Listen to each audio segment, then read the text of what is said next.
Okay, quick question for you. When you think of the first president of the United States, what name pops into your head? George Washington, right? Of course. But what if I told you he wasn't really the first person to hold the nation's highest office? Let's dive into the story of a man who was, and find out why he's been almost completely forgotten. Yeah, you heard that right. Before Washington ever took his oath of office in 1789, a whole line of other guys held the title of president. Today, we're going to zero in on one of them in particular, a man named Nathaniel Gorham from Massachusetts.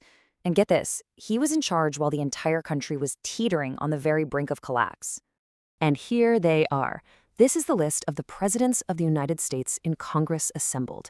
That was the official title back then, under the Articles of Confederation. And the guy we're talking about today is right here, Nathaniel Gorham. You can see he's the 8th man on the list, taking the job in June of 1786. So who was this guy anyway? Well, Gorham wasn't born into some wealthy land-owning family. His story doesn't start on a big plantation. Nope, he came from the world of business, of commerce. He was a practical man, a merchant through and through. Now, check out how fast this guy moved up in the world. He starts off as just a merchant's apprentice in 1754. But by 1771, he's already in the colonial legislature, right when things with Great Britain are starting to get really heated.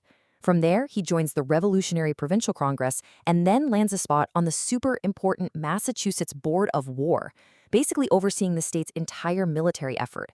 This was a man who knew how to get things done. So, by 1786, all that hard work and his solid reputation carry him all the way to the top. He takes over from John Hancock as president of the Congress. But here's the catch. The title sounded a whole lot better than the job actually was. He was, for all intents and purposes, taking the helm of a sinking ship. And this is the key to the whole story. The president of Congress was nothing, and I mean nothing, like the president we think of today. Just look at the comparison. Gorham's job was mostly for show. He was like a moderator in a debate. He had no real executive power. He couldn't set an agenda, couldn't command the army. Washington's presidency, on the other hand, was specifically designed to be powerful. So here's the bottom line.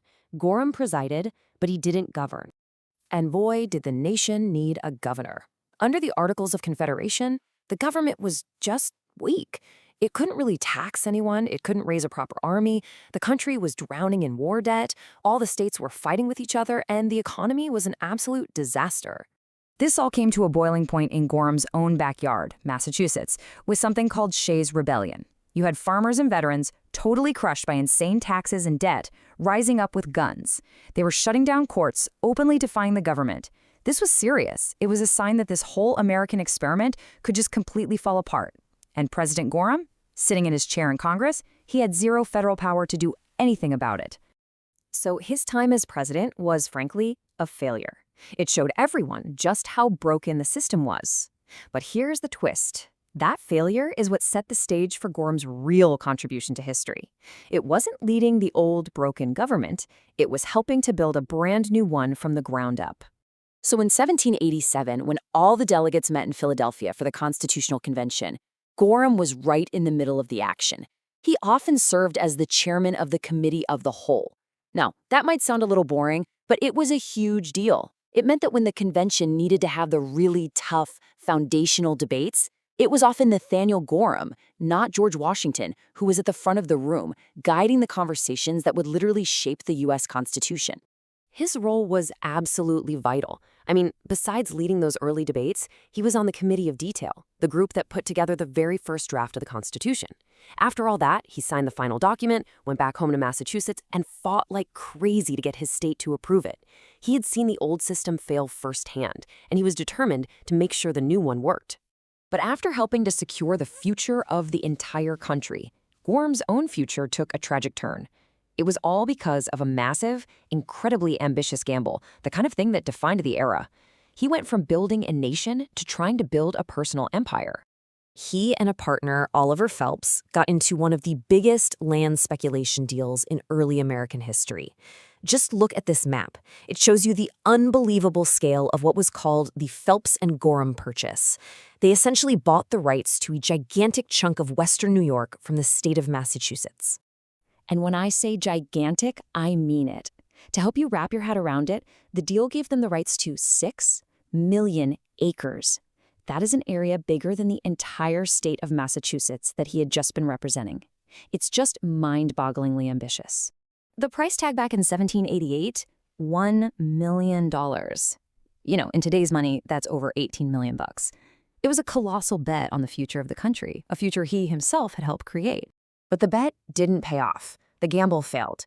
They just couldn't sell off the land quickly enough to make their payments.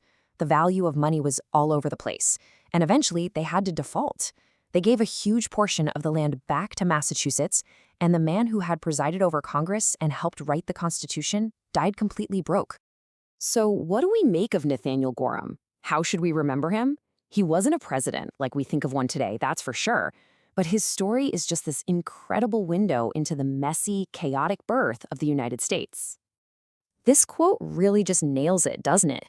He was a merchant who climbed to the top, watched the country's first government crumble from the inside, and then played a key role in building its replacement, only to be wiped out by the exact same kind of speculative fever that was driving the young nation itself. Gorham's story is such a great reminder that history isn't just about the famous names we all learn in school. It's packed with these complex people whose own successes and failures really shaped the world we live in today. It kind of makes you wonder, right? Who else is out there, waiting in the footnotes of history for us to find them?